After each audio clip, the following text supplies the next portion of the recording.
Detective, you have spent more time making us sit and wait for you than anything else. Madame Van den Bosch, if you think I have spent my time focused on anything besides uncovering the Major's killer, you are sorely mistaken. I'm sure you will be eager to share your findings with us then. All in good time, Madame. Firstly, to understand the truth of what has occurred this weekend, one must know the timeline of events that not only preceded the Major's death, but succeeded. We are all well aware of what happened before, Detective. You can save your breath. You are only aware of what the guilty parties wanted you to believe, but now I shall apprise you to the true events. The reason for us all being here, you know. The altercation between Monsieur Demire and the Major, you know. The body of Monsieur Hagen was found while we were all sat enjoying a most delicious meal. That you also know. But what was kept from us all was that his body lay on the study floor for far longer than was thought. It was that servant. She found him. S'il te plaît, monsieur. It was indeed young Inga that found the Major's body lying lifeless in the study. So it was her. Monsieur, I will not allow for any further interruptions. I return to the Major's body. If we are to believe the scene that we were presented with, the Major must have been killed during the first course of our meal, a meal that none of you left, even for a moment. Speaking in the evening, you all confirmed one another's alibis, and although there was doubt in the validity of some, I confirmed that they were indeed all true. What I could not understand was how a man came to be found dead, and every guest accounted for at the time of death. That is until I questioned the latter. Monsieur Beckers, I shall now allow you to speak. You saw the Major smoking a cigar in the snow. Is that true? It is. False. You saw what you were meant to see. Someone in the Major's coat standing outside, giving the illusion that the Major was still very much alive. Monsieur da Silva, on the afternoon of the Major's death, do you recall hearing a telephone ring? Now that you mention it, I have not heard a single ring all weekend. Correct. The telephone lines have been down for the duration of our stay, meaning the telephone call that was received and promptly directed to the Major's study was yet another act of trickery and deceit. But it did not end there. When I entered the study for the first time, it was obvious someone had already been there and falsified the scene to stage a burglary and clear away important evidence, including the murder weapon. What followed was an investigation that had already been hindered. But even those lengths were not enough to derail me for long. I think we have all had enough of your self-praise, Detective. Perhaps you would like to tell us who killed him now? Madame, as I'm sure you would expect, it is not as simple as that. What many of you do not know is the discussion that was had between the Major and Monsieur Beckers earlier that day. What has that got to do with anything? I told you I didn't kill him. That I know to be true. What you do not know is that it was not only his ears that heard your spoken words. I hope you are not implying I had something to do with it. No, madame, there was another. Mademoiselle Elisabeth. You are all aware that the Major was hired by Monsieur da Silva to front the security during the workers' strikes. What very few of you know is that it was the Major's order that instigated the vicious attacks on those unarmed men and resulted in numerous deaths, including Mademoiselle Elisabeth's fiancé, Luc.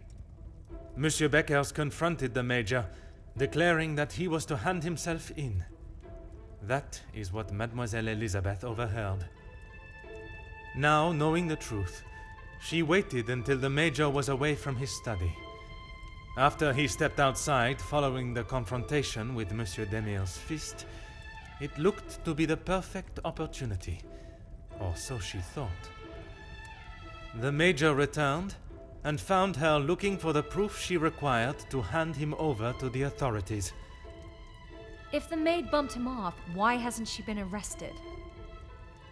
The events that followed in the study are not those of a cold-blooded murder, but one of a young girl that had no other option but to protect her own life. Sounds to me, Detective, like you have taken a shine to this young girl and would rather protest her innocence than arrest her for murder, the crime she has committed. Jeez, this is gonna make for a juicy story. Mademoiselle, I ask you this. You have seen the Major's anger before, oui? What if I have? How do you think he would have reacted if someone was to find proof that he had committed a terrible act, and that if made public, would surely result in his incarceration? Exactement. It is quite the story you have told, Detective, but all I have heard is that Elizabeth overheard a conversation blaming the Major for her fiancé's death, and she murdered him in revenge. A servant killing a man that is as revered as he was. She will face the noose. I am not denying that a man has lost his life, but it is not the crime of murder that you all believe. While the Major did not deserve to die in such a way, it was his actions towards Mademoiselle Elizabeth that drove her to defend herself in any way she could. Mademoiselle Elizabeth will be punished, but we will let the law decide the severity of her punishment. She has played you like a fiddle, Detective, acting the innocent victim.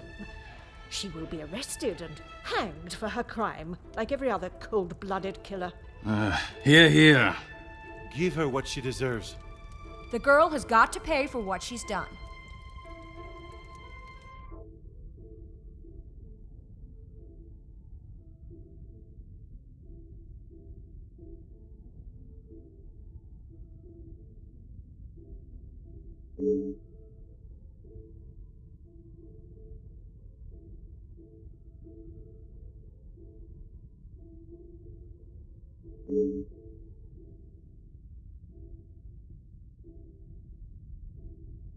Those of you that are calling for the hanging of Mademoiselle Elizabeth, have you forgotten the roles you played? Your actions have been far from innocent. Look, Detective, I see where you are going with this, but it's not going to work. So maybe the strikes were down to De Silva and Beckers. But don't try and drag me into their mistakes. Mademoiselle Conrad, if you are so confident of your innocence, perhaps we should begin with you.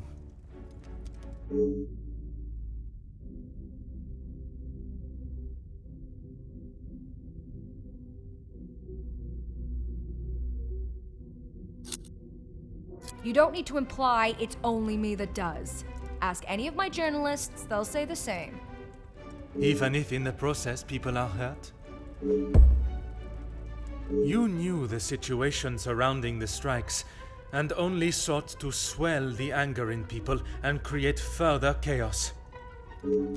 Mademoiselle, you so often have something to say. Now is not the time for silence. You really are delusional. Maybe you should just keep your theories and claims to yourself.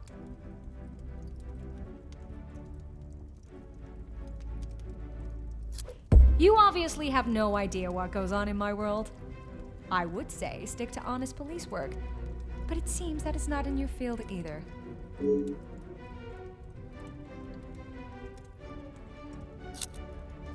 Look, it's... Mademoiselle, I do not have time for your excuses. Do you wish to state your direct involvement, or should I? It's not... Okay, fine. Yes, the story was going nowhere. There was a deal on the table, and it was going to be done and dusted. Everything you said is true. I wanted the story. The scoop that would have blown the others out of the water. I never wanted anyone to get hurt. But I can see what I did wasn't right. I didn't think you had this side in you. I can see now why Angeline asked for you personally. You're not like other cops. It's clear it's the law and doing the right thing through and through with you. If you say it was self-defense, I believe you. We can't just forget what that girl has done. It's not Jackie's fault, or any of ours, that she decided to do what she did. Monsieur Beckers, you are the last person I expected to defend Mademoiselle Conrad. We talked only last night, and correct me if I am wrong, but you have already declared the role you played. To me, at least. Yes, we talked. It's just not fair of you to attack Jackie like that, putting words in her mouth until she succumbs to your plan.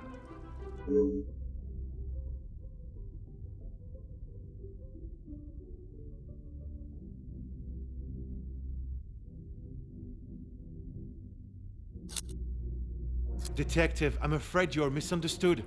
That is not how it was. It was not my intention for things to escalate as they did. I could not have predicted that would happen. Jackie was documenting everything to do with the strikes. She wanted our story to be heard and wanted to know how I was handling the negotiations. And they were handled by yourself? Naturally. If I cannot handle simple negotiations, I am not fit to be in the position I am in.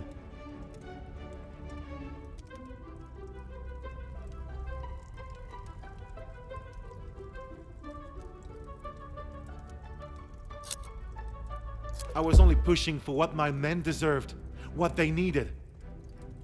Hindsight is a wonderful thing, Detective. Surely you must know that. Nothing is ever simple, Detective. I'm sure you understand that better than anyone.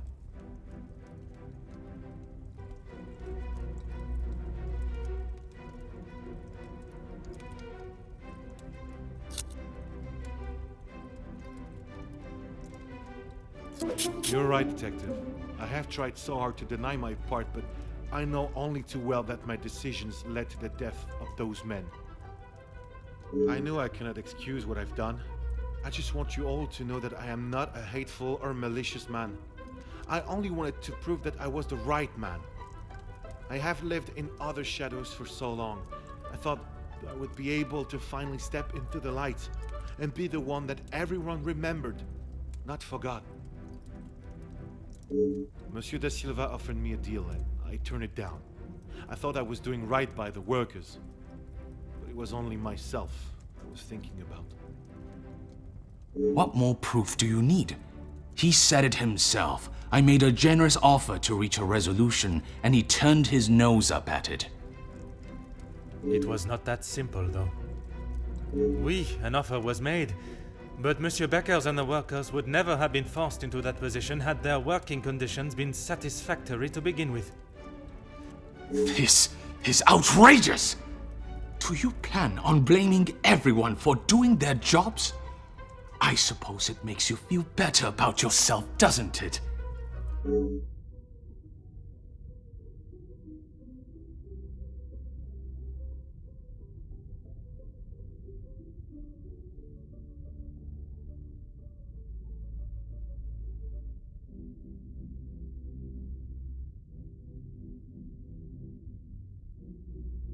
It may be a big deal to you, but I am used to workers not being happy with something. And most of the time, that unhappiness is directed at me. When you're in charge of your own factory, you'll understand. I handled the situation the best I could. If you think otherwise, maybe you have proved us all right, that you aren't the great detective you claim to be.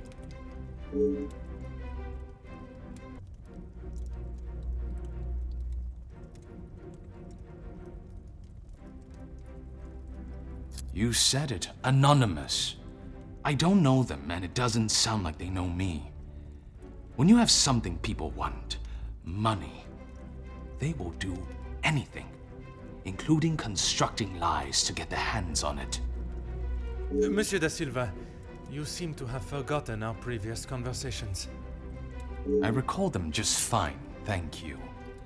A police officer trying to manipulate facts to fit his own agenda. Shocking.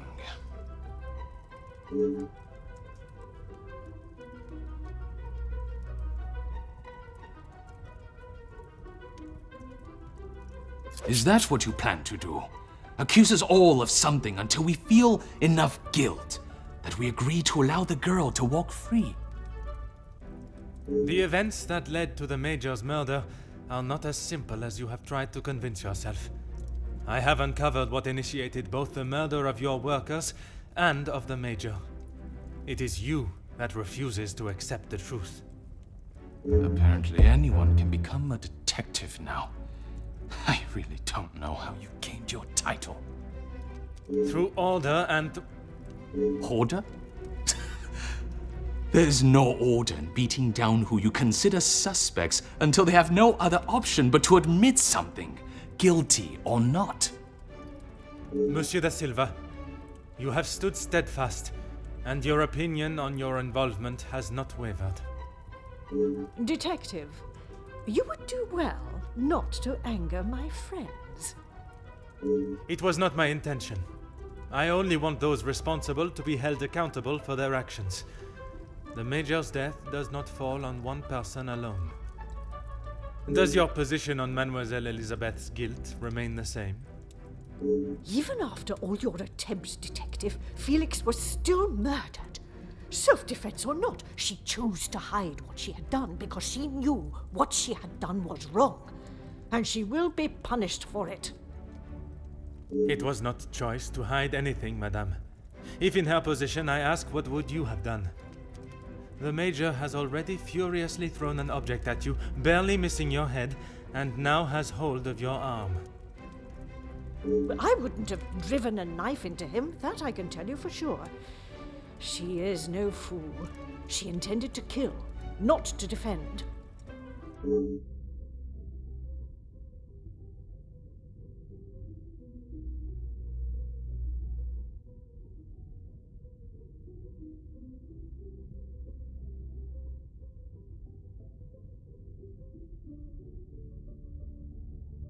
Quite presumptuous of you to assume violence is in his nature.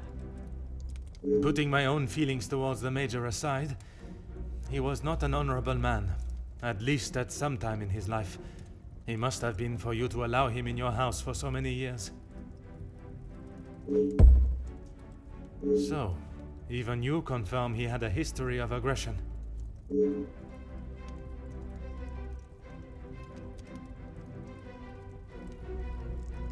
I'm sure that is none of my business. Likewise, it is none of yours. The Major shot and killed a number of unarmed prisoners as they were bound and terrified, posing no threat. His actions are unforgivable and should not be defended by anyone.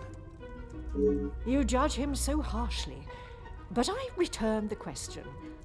What would you have done in his position? He had made mistakes. I will not deny that.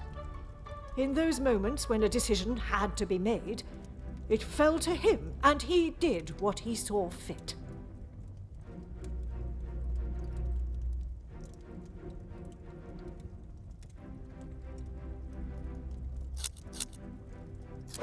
I did not know the circumstances of it. If he made that choice, he must have thought there was no other option. S'il te plaît, madame. I ask that you consider everything you know of the Major carefully. My friend has been murdered in cold blood, and you have the gall to ask me to save her? I will see to it that your superiors know of your crooked tendencies and wavering morals. Elizabeth will hang for this. There is no more a fitting punishment for her crime. I knew that you had a cold heart, but never would I have expected to see you turn on a young girl so cruelly. Excuse me? She may have been the one that held the knife, but look at the monster that stood before her. It could not be clearer the type of man. No, I shall refrain from offending men everywhere. The type of creature that he was. He bribed, he extorted, he murdered. And yet when he attacks a young girl and she does us a favor and stops him for good, she is punished. I'm sorry, Margot, but I am struggling to understand why you have involved yourself in this affair. Because that girl does not deserve your judgment. You should be ashamed of yourself. You all should be for allowing this to happen. Countess, I have talked at length of the Major's death, but not the reason for my invitation in the first place. When I last gathered you all together, I spoke of a blackmail ring that was rife in the area, and then of the letter that the Major had received. Mademoiselle Angeline requested my help personally after she received such a letter threatening her family name. She felt I was the only one that could uncover the truth. And uncover the truth I have. Get on with it, detective. Who dared try and extort my family and then have the gall to allow me to welcome them into my home? If it was not for the honesty of a young servant, I would perhaps still be looking for the cup. For goodness sake, it was me. Margot, how could you? While it looked as though the Countess was helping the young women at the shelter, she was in fact only finding them positions of employment in wealthy homes to gather information on them and learn secrets that she would ultimately be able to use against them. Monsieur da Silva fell victim to her network of moles and was in turn blackmailed. It was quite the prosperous setup you had, knowing that they would not be prepared to lose their social standing if a secret was to find its way from where it had been hidden for so long. That cannot be true, Margot. How could you do such a cruel thing? That is rich, coming from you. You are one of my oldest friends. High and mighty Madame Van den Bosch. You think you can do what you wish when you wish it and there will be no repercussions. You are as bad as all of them. If I do not get a straight answer out of you, I will march you to the police station myself. I'm surprised it took the Major this long to start living with you. He must have been on the edge for some time. How dare you speak to me like that? In my own home. A home you share with the father of your daughter for so many years, and she still remains none the wiser. You have no right. Maman, Angeline? Have you heard what she has admitted to? She is merely trying to make herself... Is what she says true? Felix, he was my father? That is the secret that the letter was talking about, isn't it? You told me that we had nothing to hide. Detective Poirot, were you aware of this? Oui, mademoiselle. But it was not my place to repeat. I don't understand. What about father? your maman betrayed the love of a good, honest man and played away behind his back and then kept it hidden for all these years like a lady of the night with her client list. You will say no more. Angeline, I... Did Felix know? This is not an appropriate conversation. He knew, dear girl. He knew the whole time. It is only dear Edwin that was blind to their deceit. You will not talk of him like that. You will not talk of him at all. If I don't, who will? You never deserved him. You don't even deserve the memory of him. Countess, there is something that you still have not explained. What more is there for her to say? How long were you in love with the Viscount for? Margot? Is that true? We were destined to be together. And then you turned up. And I was all but forgotten about. But you were nothing more than friends. And you made sure of that, didn't you? From the day you arrived, it was all about what you wanted and what you had to do to get it. You didn't consider Edwin at all. He was just a purse to you. I loved my husband, and I miss him every day. Loved him enough to stray? Both of you, no more! Please, Angeline, let me explain. Maman, I do not wish to hear anything else from you. Not even your own daughter wants to hear your lies anymore. Cassandra van den Bosch, all alone. How dare you!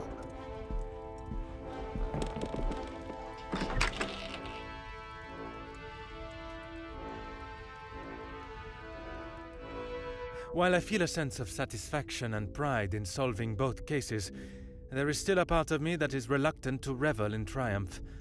I am content with the unmasking of Comtesse de Vos as the blackmailer, and knowing that she will pay for her crimes. But it is the justice for Mademoiselle Elizabeth that worries me. She will stand in a court of law, and I can only hope that they can see she acted in self-defense. I must trust that our legal system and justice will prevail, and a fair sentencing will be given. In protecting her own life, she took the life of another. Perhaps the guilt she must live with is a greater punishment than any sentence she can receive.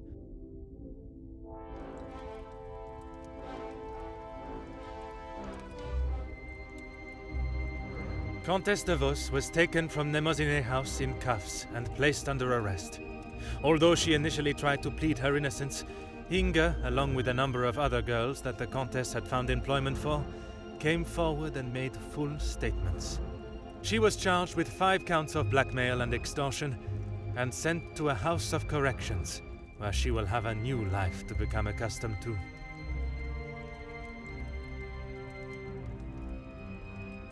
Monsieur Sterling and Mademoiselle Rihanna were also reprimanded for their participation.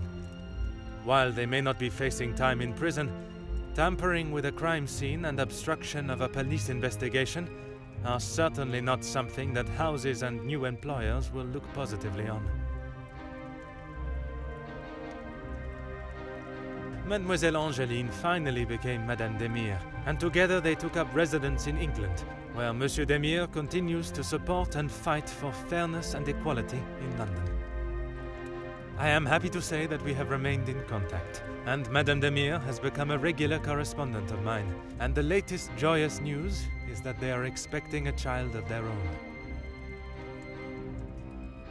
After Madame van den Bosch's secret was revealed to the world, her position in the social hierarchy was no more, disappearing in a moment. While she still resides in Belgium, I believe she has had to adapt to a far more modest way of life. A humbling experience for her, I am sure. Madame Demire has not mentioned her maman in a single letter. After the discovery of her real father and how she had been lied to for so many years, I am not surprised if her departure from Belgium was somewhat an act of separation from her maman. Mademoiselle Conrad left Nemozinet House the same way she entered, confident in herself and audacious in her opinions. Her report of the Major's murder at the house and the surrounding blackmails became one of the most talked about stories of the year. While there were certain details of her own involvement that did not make it to print, she was really quite complimentary about the detective at the heart of the case. Monsieur da Silva tried to continue in his position as factory owner and business entrepreneur, but after his accounts and business dealings were investigated following the details of his blackmail being made public in Mademoiselle Conrad's article, his illustrious business empire began to crumble and is now facing an international corporate investigation. Monsieur Becker stepped down from his position as union leader, accepting that he was no longer fit to represent the workforce that, in his words, he had let down on a scale of unmeasurable proportion.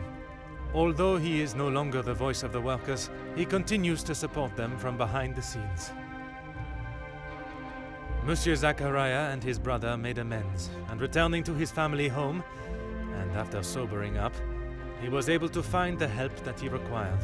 I understand that he is now helping fellow soldiers with similar conditions. And Mademoiselle Elizabeth. She stood before a court and was found guilty of second-degree murder.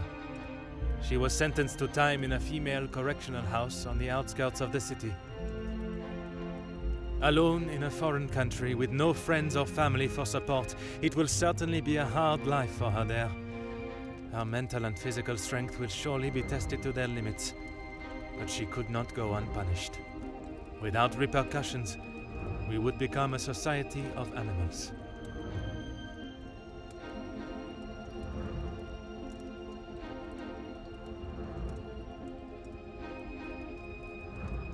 The death of Elizabeth's beloved Luc has been at the center of everything. Had those in positions to help not acted with only themselves in mind, perhaps he would still be alive today, and the Major would have paid the price for his own crimes in the eyes of the law, not at the blade of a knife. The blood of Major Felix Egan will remain on Elizabeth's hands. A stain that wherever she is and whatever she may do, she will never be able to wash clean. However, it will remain as a reminder to not only her, but all of us, of what we as human beings are capable of to protect ourselves. We all have something that may be considered shameful or sinful, and it is how we deal with it that shows our true character. Those involved in the riots, the workers' deaths, and the Major's killing believed themselves to be untouchable. Whether it was from their social standing or their confidence in themselves, they learned that everyone is accountable for their actions. There is no exemption because of the suit you wear or the money in your bank account. There is no price to a man's life. It cannot be bought or traded or discarded. No man is better than another, including Detective Hercule Poirot.